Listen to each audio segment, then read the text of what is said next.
Thank you very much. It is rather daunting speaking to this audience. I have my colleagues and peers, and I'm a bit, like many times, I've discovered that I'm kind of switching fields. So many people in this audience know more about this topic than I do. So I apologize already for the slightly frowny faces if I get something slightly wrong. And then it's always interesting trying to make sure that people who are not scientists can stay on a talk and a journey with me, and I'm going to try and achieve that. But my real worry is that my daughter is in the audience with my wife here. And my daughter is only a year younger than when I first came here in Cold Spring Harbor. And it is quite remarkable to think about that period from that point to now. It was just a pleasure watching my daughter see Manhattan for the first time and sort of go, wow, this city. And I remember that feeling myself. So, and I have a picture. That is me, only a year older than you, Rose.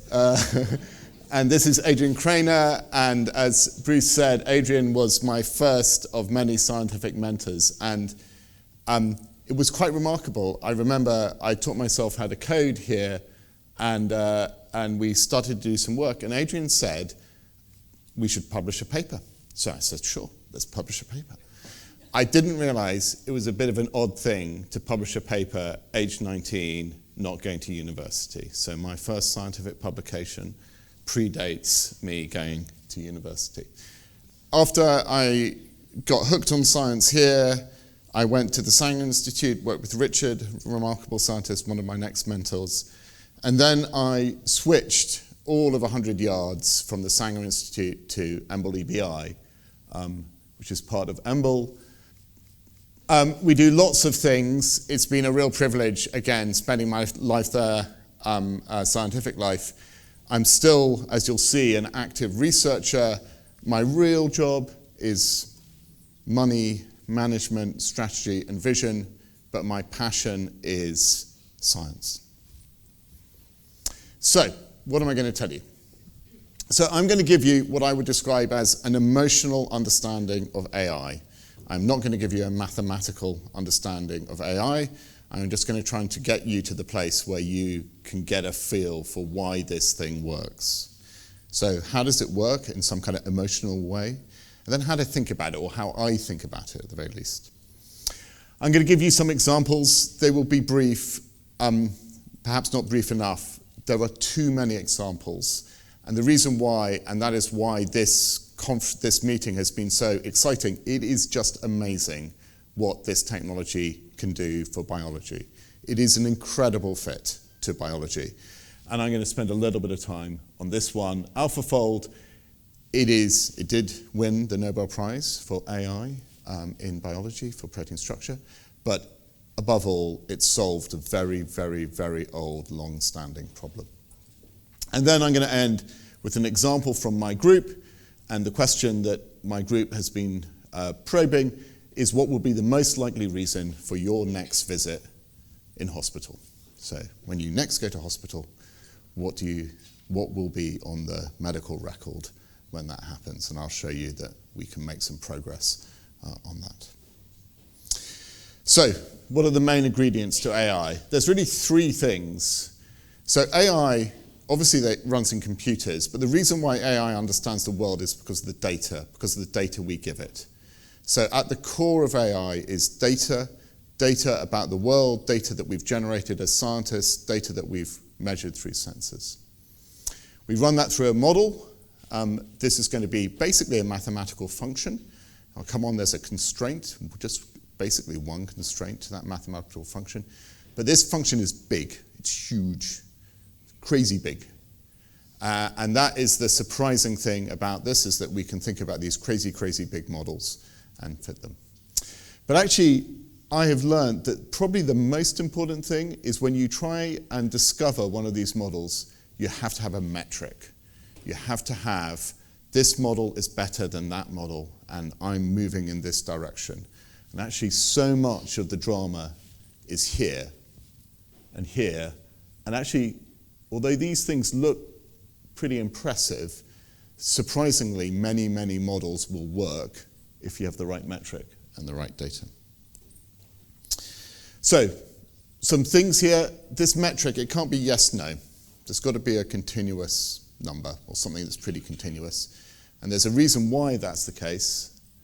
And that is because the model, the maths, the one rule is that you've got to be able to differentiate the model. And it has to be in a closed form. So in other words, if that model was like a long equation on this blackboard, I need to be able to, it's not me, the computer needs to be able to derive the derivative of that, so to create the slope on that function. Now, we don't do this by hand. We don't write out these equations by hand. All of that has happened inside of very sophisticated computational code that not only can you represent the function, but it will automatically generate the derivative of that. And then you will need lots of data, basically. And these things are data hungry. I don't think any AI person turns down data. We just love it. We just bring it into our systems to learn more. Now, slightly amazingly, the classic problem is, can you distinguish pictures of cats from pictures from dogs? This is 101 AI. This is where it starts. And I just want to take you through, again, this idea. You have a very, very big model. It may be wired up to these pictures in a variety of ways. I'll take this little piece and I will times it by the value of this bit, and then I will do something else in here. That would be one of the parameters, one of the many parameters in this model. And I asked this model to output a probability of the probability that this is a cat. And you can see my first guess, this has been dreadful, because in fact they've rated this one the best, and that's clearly not a cat. And so you take the derivative of all of that, maybe 40,000 different parameters, you find the next point in the system, and now you improve it, and the probabilities for these ones go up, and the probability for this one goes down. You do that enough, you've just made an AI program that can recognize cats. This was considered a breakthrough in 2010. Not obvious that it was useful, but all we needed to do was to have pictures where we had pictures labeled cat or not cat to learn this. Now, there's the next key point here. I've just told you that this works, but you should be skeptical. You should say, well, did you cheat? Did you write the letter cat in little pixels down at the bottom right? This does actually happen sometimes in some of the things we do. How do you know that the AI model that you produce, that you said is going to work, actually works in a new scenario? So as scientists doing this, you can do a couple of things. We often split our data sets, and it's often 80-20. It doesn't have to be 80-20, but the classic is 80-20. The first thing is you take your data set. There's cats, not cats. You train on 80% and you test on 20%. Now, when you do that, you might make some other choices, like how many parameters, how big is the model, some other things.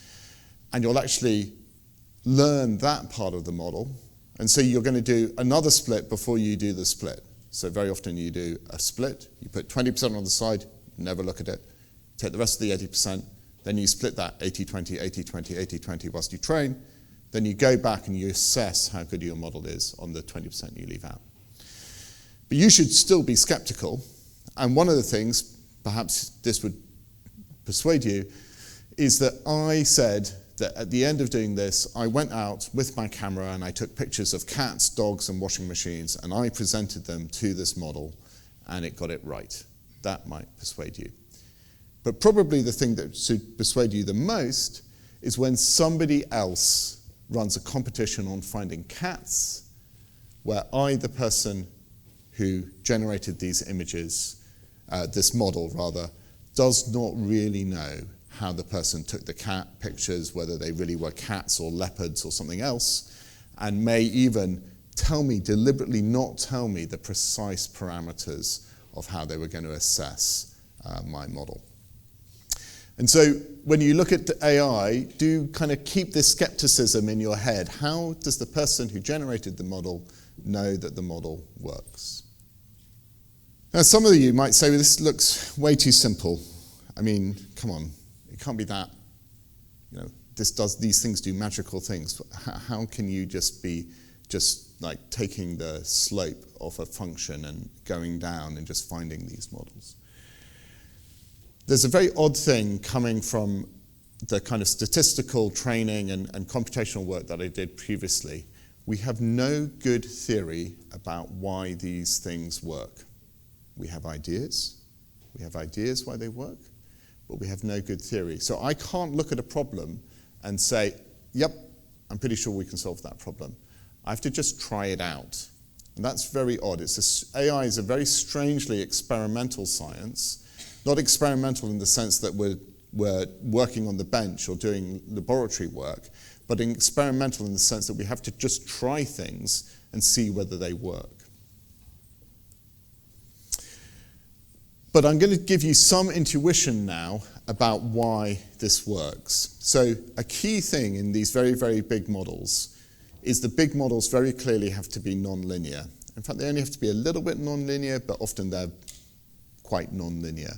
And that means that it's not always straight lines. The function is not some just combination of straight lines, some additions of straight lines. There's got to be something in that model which is nonlinear.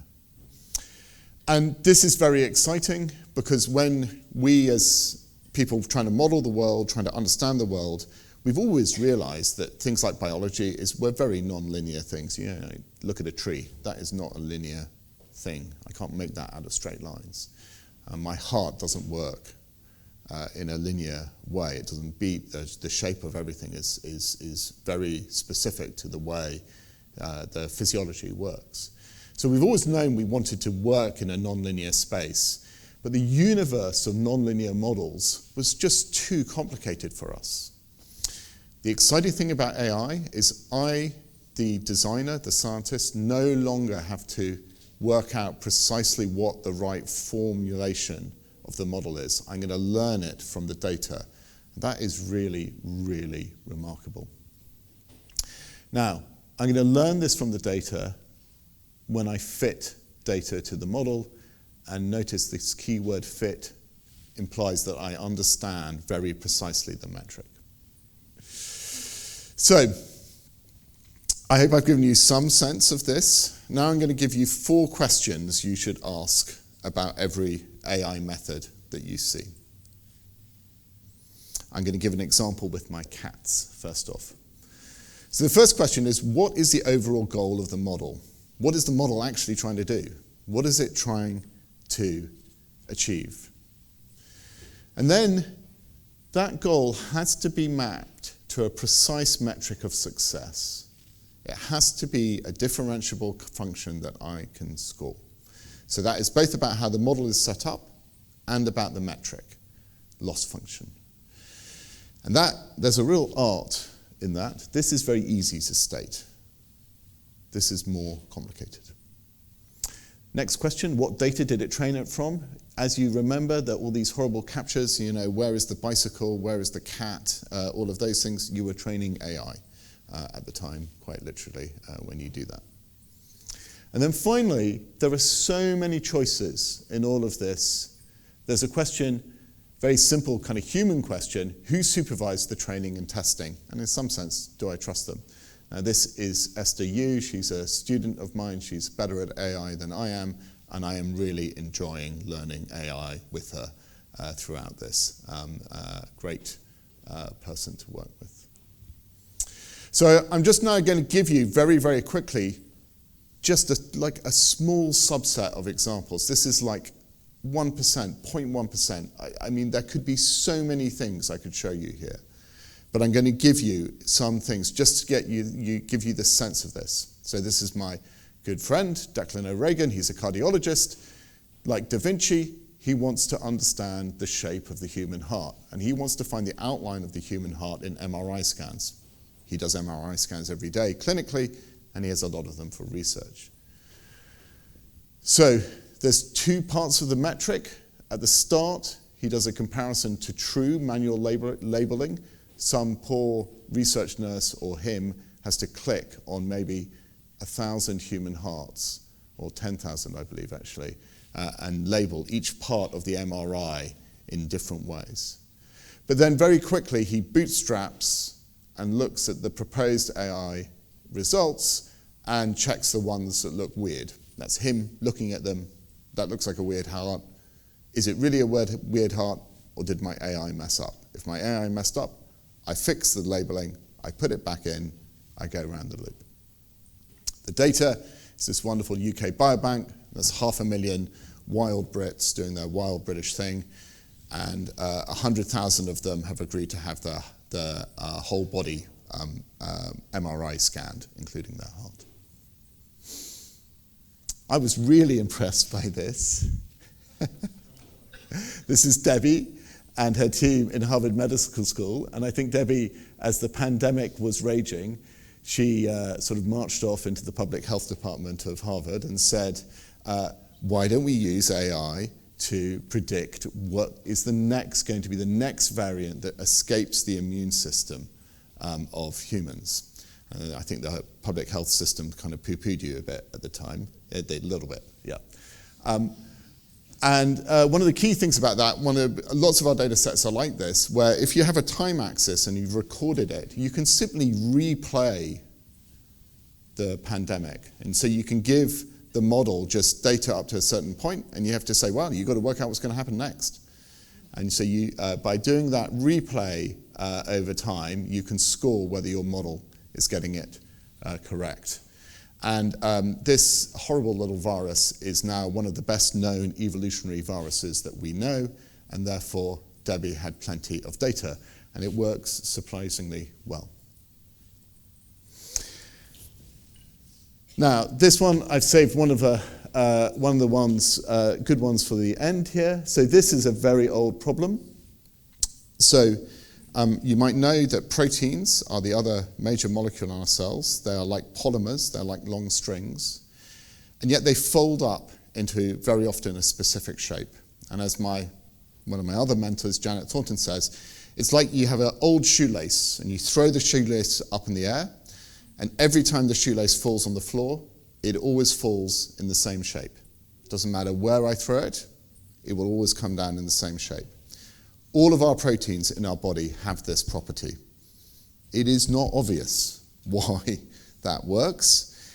We have known that this is true since the 1970s, and we have known that the protein sequence for most proteins, there's a little asterisk, by the way, for the scientists. I know that not everything folds into globular proteins. But for most proteins, they will form one protein structure. Now, a lot of incredibly clever people have run at this problem hard. And I remember growing up with them, and they are still incredibly clever and very, very good. And one of the very, very good things about that aspect was there's a community that for a long time not only was obsessed with this problem, but was obsessed about who was winning at this problem. And so they set up a competition that would run every 2 years about who was best at doing this. And a key thing is they asked a whole bunch of other scientists to hold back their experiments, to not show them, so that the computational people could predict, but there was no way they could cheat. And, you know, I wouldn't say some people cheated beforehand, but how to phrase it. Some people discovered that they had really, really good programs, and they weren't curious enough to ask themselves why that was the case. So leave that said. Now, so actually, this is a problem. It's actually quite a simple metric. You're going to predict this three-dimensional structure versus real structures that you know. For the people who know this, and there are people in this room who know this method far better than I do, so I know I'm going to get out of my depth, there is quite a lot of smarts in how they do the maths. And it was like, wow, that is impressive. You do all these things, this is cool. And then somebody, about 2 years later, came along and just said, you know what, we'll just build a bigger model. Yeah, we'll just build a pretty standard model that we do for other things, see if that works. Works pretty well, actually. Again, the key point here is what is the data and what is the metric? What is the data and what is the metric? And of course, you should ask the question, who was overseeing that? And that's Demis Hassabis and John Jumper and the team at Google DeepMind. We, EMBL EBI, were alongside Google DeepMind for a lot of this. There were two reasons. Google DeepMind used our databases. We share this with, we have a sister institute in America and a sister institute in Japan, so it's really a global data set. But they came to us to get our data sets, and there's a bunch of things about getting those straight, about the proteins and the protein structures. And at the end, there was a really interesting question about how open was Google DeepMind going to be about AlphaFold. This went back and forth. Maybe they'd be a bit open, maybe they wouldn't, maybe they went back and forth. And then at one point when Demis rang me up and he said, yep, we've decided we're going to be open, and could you help us publish it in 4 weeks' time? It's like, oh, Demis, we've been discussing this for a year. Could you have given us some kind of heads up about this? So I had to call my colleagues together and say, could we stop everything, pivot to doing this? We will get funded by Google DeepMind because Demis said that was going to happen over the phone. But my legal department and their legal department are going to have to discuss this for probably some time. And we've got 4 weeks to go. Now, scientists will know this experience where thankfully the reviews and the review process came in a little late. So we actually had an extra month on that 4 weeks. And so when the paper was published, we were able to produce the AlphaFold protein structure database, which had at first a subset, and then eventually all known proteins were run through this. And so on a click of a button, people could get access to it. And it's been a really wonderful thing to see.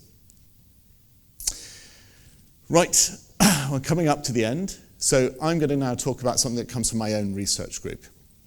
And I mentioned this at the start. What is the next serious disease, or the disease that will mean that you will go to hospital, or someone will go to hospital, is going to get? And so remember, what's the key question is, what is the metric? How am I going to score this model?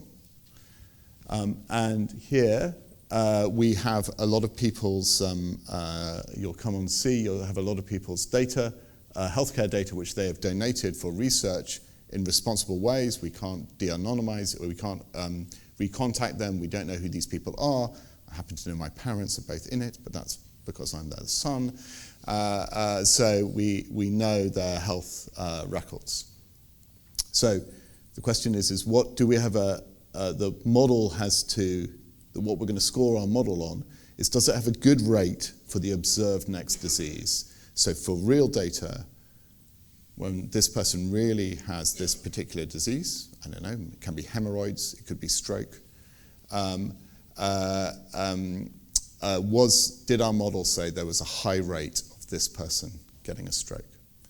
And the people who did this, it's myself and also my close colleague Moritz Gersten, who works in the German Cancer Research Agency.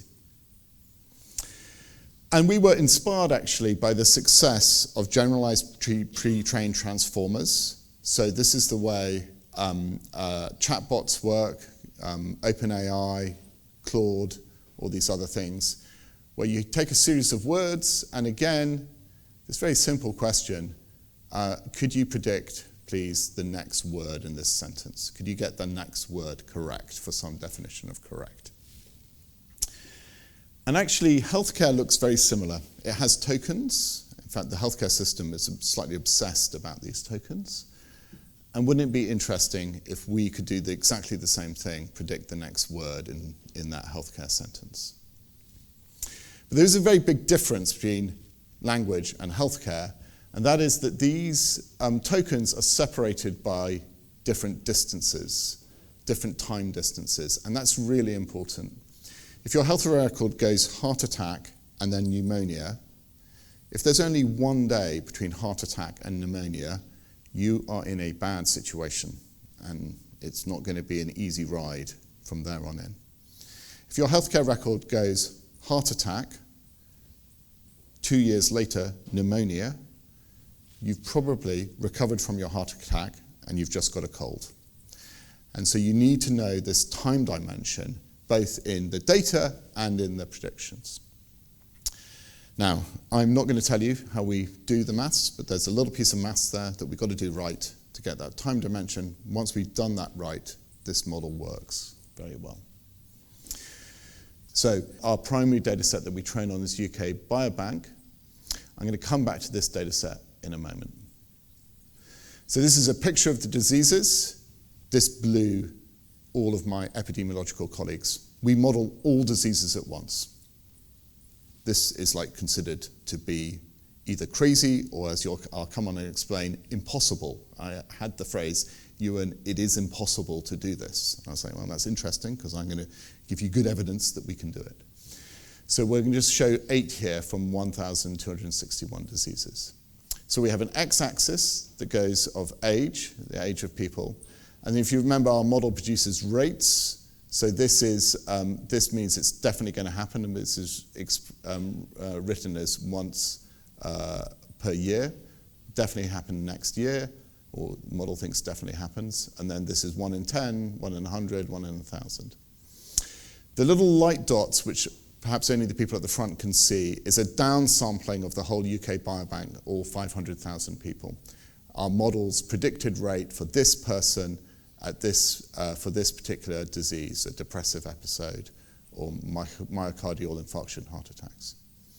The 2 lines are the average rate for the 2 sexes. Women are in purple and men are in teal. So this is breast cancer. You can see that women get a lot more breast cancer than men. There is some breast cancer in men. Women get a lot more.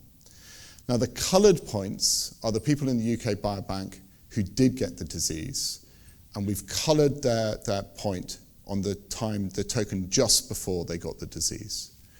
So this point here is whatever this person came into hospital, the token before they got a diagnosis of breast cancer. So what can you see from this? So the first is the shapes are very different, and our model, the cloud of points, match those shapes quite well.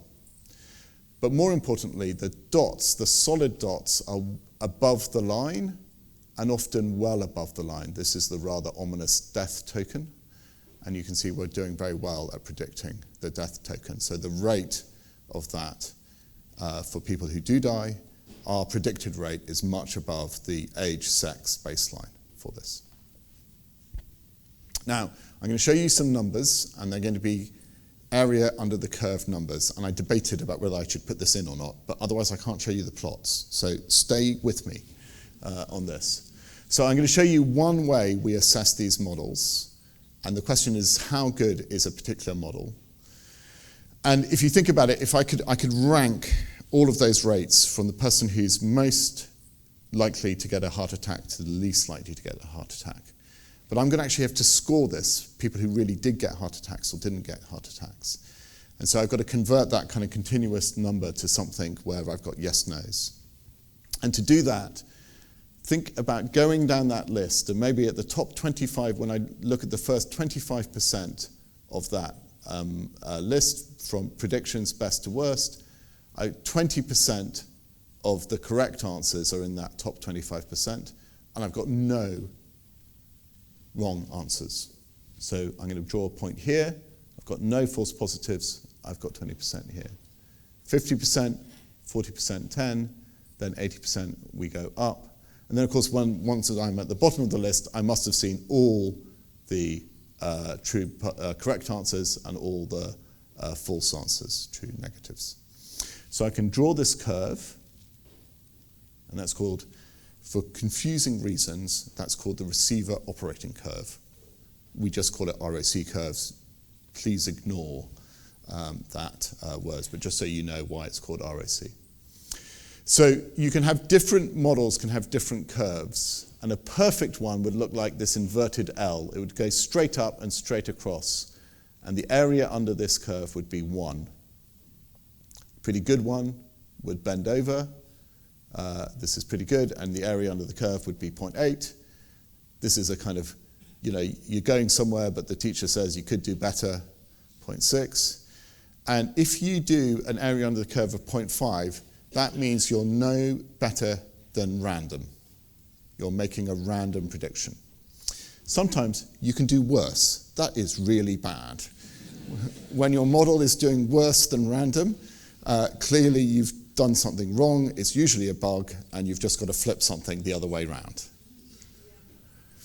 So this is now looking at 3 different diseases, and our model, which is called Delphi, is shown here. Remember, a perfect one would go straight up and straight across. Our model's in black.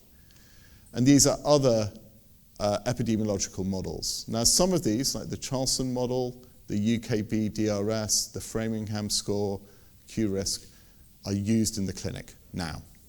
Doctors use these models now to help inform the way they make decisions. And you can see here that Delphi does better or the same or pretty much the same as all the other models. There are some dreadful models. Okay, this is not a good model. But you can see we do pretty well. It's amusing for my epidemiological colleagues that the only model that beats us is Q-risk 3. For the people who know, Q-risk 3, it's like the least AI model on the planet. It's literally like some mad person in UCL London twiddling lots and lots and lots and lots of dials and trying to get the best thing. That is the only one that beats us.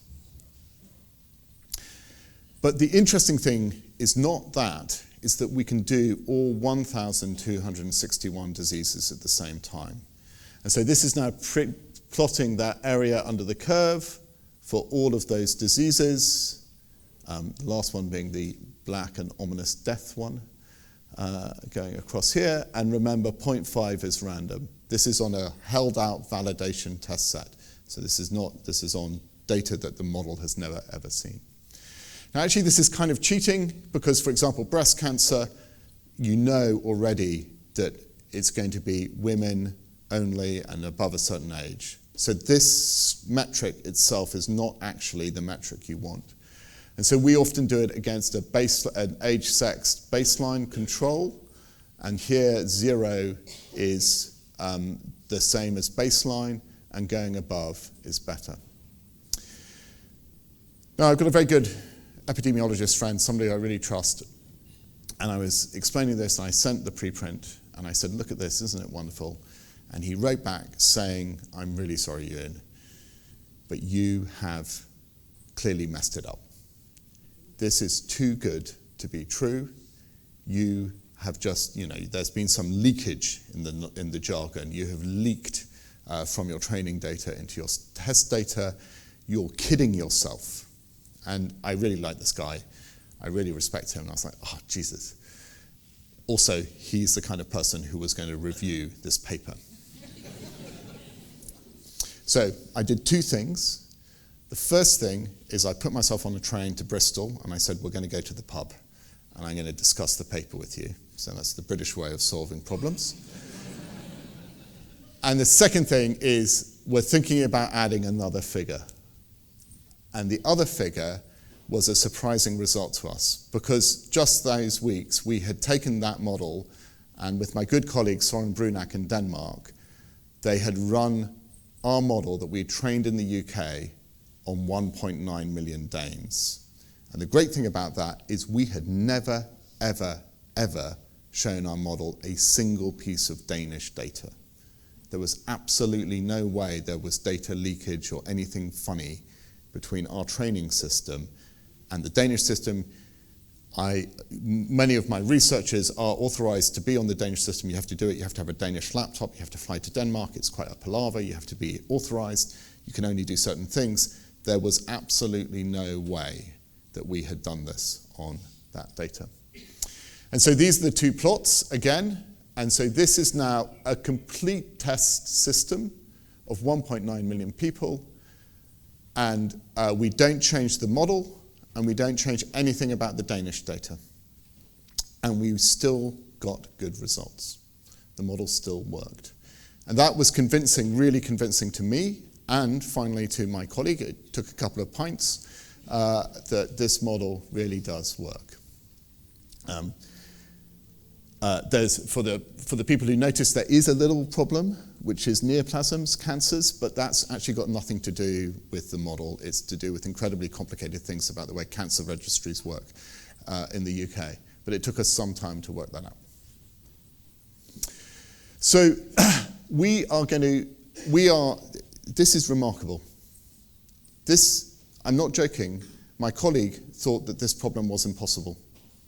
He said the combinatorics are so big about handling all 1,261 diseases at the same time, you'll never be able to solve it. And of course, all the AI scientists are here going, ugh. But it's really true that AI is cracking open problems that we previously thought were impossible to solve. And we are having all sorts of things, bringing in environmental measures, doing things like bringing in imaging like cardiac MRI scans, or the full blood metabolome, the chemicals in your blood, or genetics, for example. So what I hope I've given you a sense for, firstly, is that AI has already revolutionized biology. I gave you that example of AlphaFold, but I gave you many, many other examples. And the audience here, and the last couple of days, I mean, it is just pervasive. It is just going through molecular biology in this very, very deep way. I mean, I've got a bunch of different examples here. We are never going back. We are never going back as a community from this technology. It is such a good fit. And the other thing which I'm really convinced about is we're just in the foothills. We're just at the start. So it's really quite exciting being a scientist now, a molecular biologist, a computational biologist. So which problems do we want to solve? Do we have the right metric? You know, it's quite easy to state some of these problems. Can I map this into a metric? Do we have the right data? If so, let's give it a whack. Let's see whether we can solve this particular problem. Oh, and do we have a good team? No cheating. I mean, even when you know, the classic quote from Richard Feynman, it's very easy to kid someone, in particular yourself. And that is a very true statement for all scientists, that we often like to see that success, and so you need to have quite a lot of internal rigor when you're doing this. And myself and my colleagues at EMBL, we are loving it. My lab is now an AI-first lab. It's not that I have to solve all problems with AI, but this system, these systems will solve so many problems. But I'm sure, both as scientists and the non-scientists, you should have lots of other questions in your head listening to all of this. So do we need to regulate this? Do we? Should we? If so, who should do that? For what reasons? Who gets the benefits of being able to solve these problems? Who benefits from all of this? And what on earth will we do with our discoveries when we crack open these problems? Now, I am aware that there is a community I really loved. Bruce and David and other people put together another community here, and that are neurobiologists, the place which sort of inspired AI and now is also internalizing AI. And I absolutely am out of my depth talking about your field. So I apologize to the neurobiologists that I haven't mentioned it, but can I just say just how amazing it was to hear about all of that. Plus, for all the connectomics people, we should talk about phase contrast X-ray imaging, because that is going to be amazing. So thank you very much indeed for listening.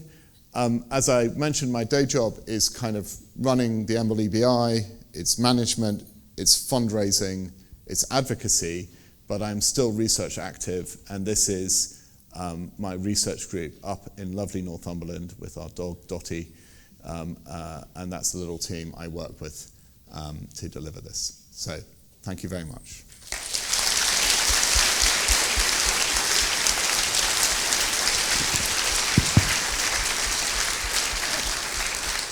Thank you.